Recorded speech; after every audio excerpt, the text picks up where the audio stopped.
Pertanyaan saya, merek apa ini? Hah? Adidas? Kenceng banget, salah lagi. Kasih door prize. Ya, itu yang kenceng salah kasih door prize tuh. Ya, mana? Angkat tangan tadi. Yang jawab Adidas? Tadi mana yang jawab Adidas? Oh situ ya, wah luar biasa ya. Dia berani tampil beda.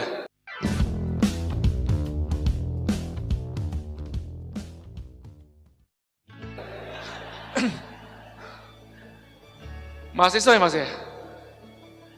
Loh, nggak dikasih door prize tadi tuh. Saya minta door prize, nggak dikasih door prize. Oh belum ada. Oke ya. Yaudah beliin kue di belakang tuh. Ya, jangan lupa orangnya mana ya. Merek apa? Kok Anda bisa tahu mereknya Nike? Nggak ada tulisannya kan? Tulisannya Zoom doang itu, Zoom. Ya. Nah, jadi Zoom ini adalah jenisnya, Nike mereknya. Pertanyaan saya, berapa kira-kira harganya? Ada yang tahu? Hah? 1 juta lebih ya? Ini saya ngomong yang ori. Bukan grade ori. Nih, tadi yang disebutnya aset, intangible asset. Apple, merek Apple. Apple kalau seandainya perusahaannya ditinggalkan semuanya, atau maaf ya, misalkan terbakar, tersisa merek Apple Kroaknya doang, harganya berapa? Valuasinya 154 miliar US dollar, 2000-an triliun. Kalau Apple diwakafkan ke Indonesia, setengah hutang Indonesia lunas. Mereknya tok loh, mereknya tok, bukan pabriknya.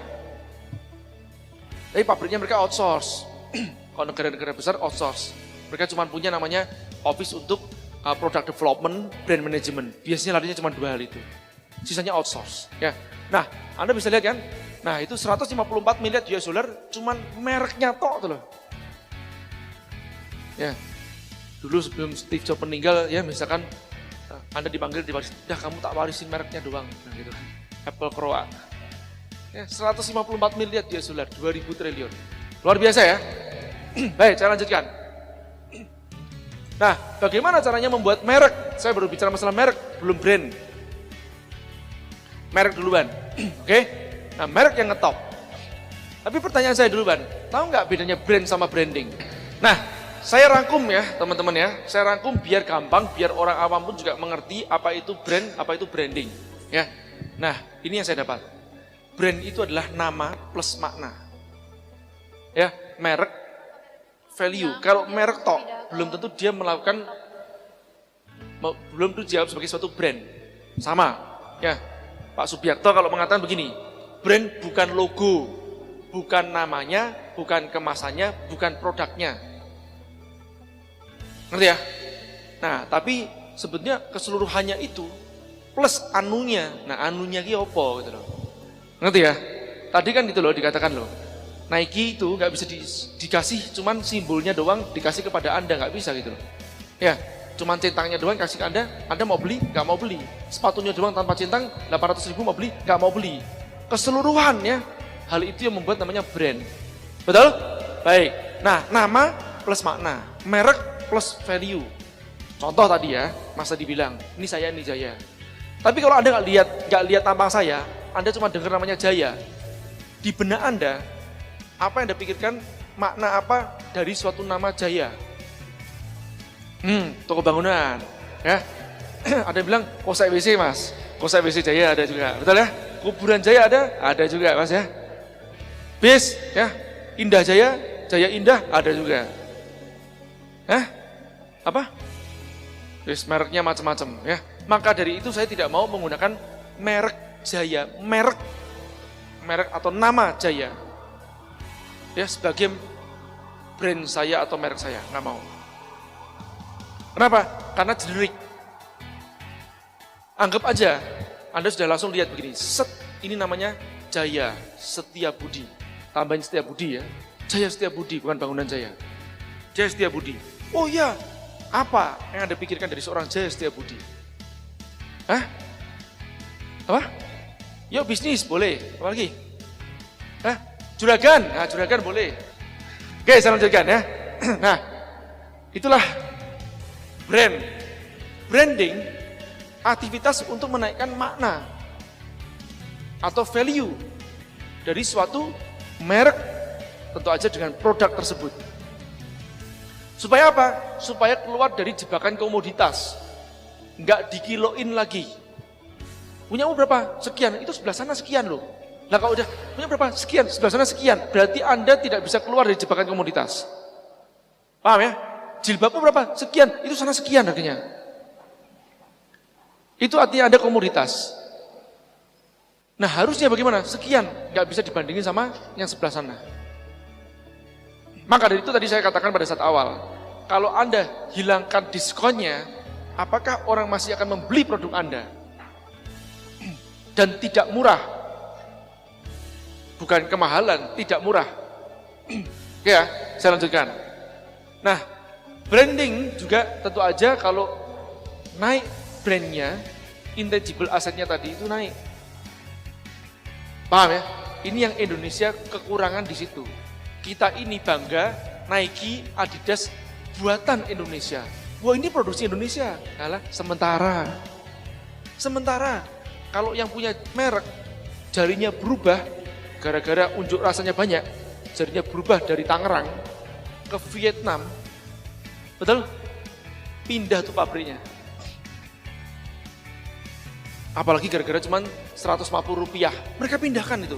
Pabrik dari Cikarang ke Vietnam. Paham ya? Jadi jangan bangga menjadi tukang jahit. Harusnya gimana? Made and owned by Indonesia. Made in Indonesia untuk stabilitas perekonomian, yes. Tapi owned by Indonesia itu penting juga. Ya, jadi mereknya juga buatan, juga mereknya Indonesia. Merek Indonesia, buatan Indonesia, itu yang terbaik. Kalau suruh mulai dari mana duluan? Kalau saya akan memulai dari kanan duluan. Ya, buatan Indonesia duluan. Merek Indonesia duluan. Kenapa? Yang marginnya gede, itu yang punya merek. Ya, yang marginnya gede yang punya merek. Lama-lama switch produksinya ke Indonesia. Ya, menguasai dari hilir ke hulu. Bukan hulu ke hilir. Semakin hulu, semakin seret cash flow-nya. Semakin hilir, semakin cepat cash flow-nya. Betul? Nah, ini perhatian ya adik-adik ya. Nanti besok-besok Anda bisa membuat produk yang sangat canggih, bagus. Nggak kaget. Tapi pertanyaan saya, bisakah Anda memasarkan produk yang canggih itu dengan harga yang pantas? Ngerti ya? Nah, itu baru gini. Ya, baik ya, saya lanjutkan. Nah, contoh nih, ini milik seorang anak, usianya 22 tahun, lulusan SMA, terus hanya ngikutin pertemuan-pertemuan saya yang gratis. Namanya Gazan Aska. Waktu itu dia masih SMA, ya ketemu dengan saya. Nah, ini Gazan berumur 22 tahun. Ya, ini keripik pisangnya dijual berapa? 20 ribuan. Kalau Anda beli curah, mungkin Anda beli di pasar 2 ribuan. Dengan ditambahkan nilai lebih, baik packaging juga iya, ataupun juga ingredientnya. Ya. Nah, dan plus satu lagi, branding, aktivitas untuk menaikkan value. Ya, secara emosional, naiklah harganya jadi Rp20.000.